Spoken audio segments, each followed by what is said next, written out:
이 환자분 같은 경우에는 금 인내이 제거하고 요 밑에를 보니까 센터까지 다 이렇게 썩은 거예요. 근데 엑스레이를 자세히 보면 우리 몸이라는 건 참 감사하게도 이게 충치균이 스물스물 들어오면 면역력이 세신 분들 같은 경우에는 이 안쪽에 특정한 저항층을 만들기 때문에 이렇게 좋은 조직이 생겨 있는데 이 충치를 여기로 제거한다 그래서 신경이 노출이 안 돼요. 그런 분들 같은 경우에는. 그렇기 때문에 이 중간까지 이렇게 파 들어갔지만 신경이 노출은 안 됐기 때문에 이렇게 베이스를 깔아가지고 그냥 인레이로 끝낸 케이스예요. 신경치료하고 크라운까지 갈 필요가 없다는 거죠. 이제 그 이야기를 하고 싶었던 거고, 이게 이제 초창기 케이스인데 이 환자분 같은 경우에도 원래 저희 병원 다니는 환자분이었어요. 근데 집을 이사를 가셔가지고 이제 집 앞에 치과를 간 거죠. 그래서 이제 충치치료 받으러 갔는데 거기에서 이거 신경 노출됐으니까 신경치료 해야 된대요 라고 이야기를 한 거예요. 그러니까는 그 환자분이 아프지도 않았는데 충치치료 받으러 왔다가 갑자기 신경치료 해야 된다 그러니까 나 다니던 치과 있어 해가지고 이제 오신 거예요.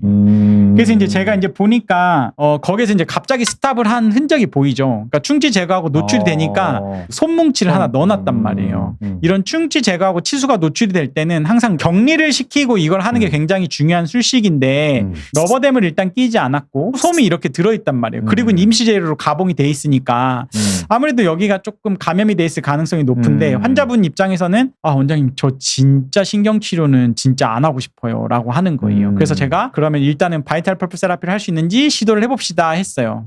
이제 실은 환자분은 나 이거 하나도 안 아팠다 뭐 이렇게 해가지고 저도 이제 환자분의 그 광곡한 그거에 이제 이렇게 이제 MTA 제재로 해가지고 틀어막고 최소한의 치아 삭제도 안 하고 이렇게 해가지고 끝내보려고 이제 한 거죠. 근데 이제 일주일 뒤에 환자분이 씹을 때 좀 너무 아프고. 도저히 안 되겠어요 라고 하는 거예요. 그래서 이제 이 옆에처럼 어쩔 수 없이 신경치료를 다 하고 마무리를 해드린 케이스예요. 그러니까 여기서 이제 조금 생각을 해봐야 될 게 이제 바이탈 펄프 세라피를 할 때는 지저분한 상황을 격리시키는 그 상황이 굉장히 중요한 부분이다. 그러니까 환자분 입장에서는 억울할 수 있겠지만 그 치과에서 이미 감염이 됐고 그 안에 깨끗한지 지저분한지 모르는 어떤 손뭉치를 끼운 상태에서 왔기 때문에 아무래도 그때 감염이 이미 이루어진 것 같아요. 그러니까 이제 이 감염 컨트롤이 굉장히 중요하기 때문에 이제 신경이 노출될 것 같고 충치를 제거하는 과정에서 그럴 것 같으면 여기를 격리시키는 러버댐을 걸고 하는 거를 추천을 드려야 될 것 같아요.